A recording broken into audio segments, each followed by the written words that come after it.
শেষ পর্যন্ত নিজের জন্য বাঁচুন। আমি শিখেছি নিজের জন্য বাঁচতে হয়। আমি জীবনে অনেক কিছুর ভিড়ে হেঁটেছি, অনেক মুখ চিনেছি, অনেক কথা কানে এসেছে, কিছু সরাসরি আর কিছু ফিসফাসে। প্রথম প্রথম খুব লাগতো, ভেতরটা যেন কেউ কুচি কুচি করে ছিঁড়ে দিত। চোখের সামনে হাসি আর পিছনে বিষ। এই দ্বিমুখী আচরণ আমায় অবাক করত। আমি ভাবতাম, কেন? আমি তো কারো ক্ষতি করিনি, আমি তো সবাইকে আপন ভেবেছিলাম। তারপর একদিন বুঝলাম, সবাই আপন হয় না, সবাই আপনার ভালো চায় না।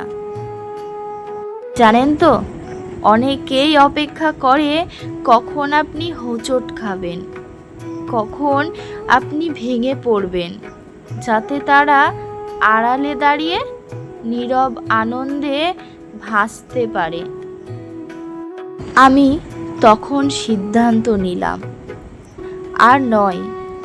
নিজের শান্তি, নিজের সম্মান এবার নিজের হাতে রাখব। কারোর কথায় কান দেব না, কারোর ছোট করে দেওয়া ভ্রুকুটি আমায় স্পর্শ করবে না। যখন কেউ আমাকে বলেছে তুমি পারবে না, আমি আর পাল্টা জবাব দেইনি। শুধু মন খুলে হাসছি, কারণ আমি জানি তারা আমার গল্পের লেখক নয়। আমার গল্প আমার সৃষ্টিকর্তা নিজেই লিখবেন। আমার ব্যর্থতার মালিকও উনি, আমার সাফল্যের মালিকও উনি। আমি শুধু ধৈর্য ধারণ করছি, সৃষ্টিকর্তার উপর ভরসা করে। আমি শিখেছি সব প্রশ্নের উত্তর দিতে নেই, সব অপমানের প্রতিবাদ করতে নেই। চুপচাপ নিজের কাজ করে যেতে হয়।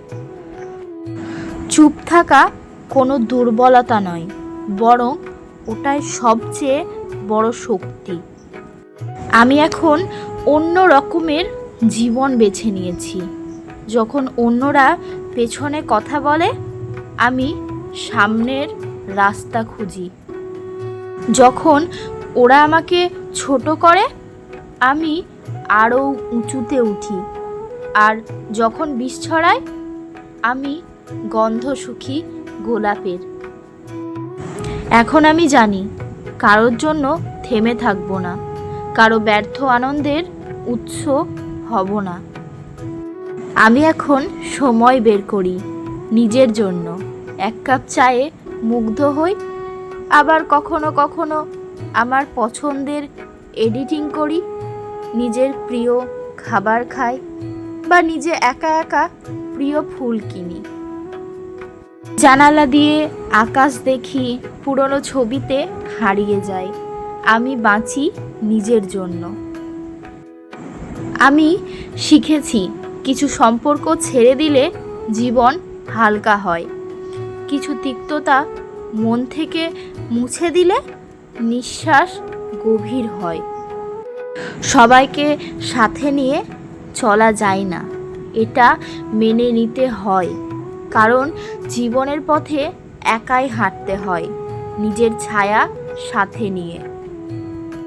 আজ আমি কৃতজ্ঞ সেই সব আঘাতের জন্য, যা আমাকে ভেঙে না দিয়ে গড়ে তুলেছে, সেই সব একাকিত্বের জন্য, যা আমায় নিজেকে ভালোবাসতে শিখিয়েছে। আমি এখন জানি, আমি কারো প্রমাণ নই, আমি কারো গল্প নই, আমি নিজের গল্প। সবার প্রথমে নিজেকে ভালোবাসো, তাহলেই এই পৃথিবীতে সব থেকে সুখী মানুষটা তুমি হবে। কণ্ঠে নন্দিনী ছিলাম।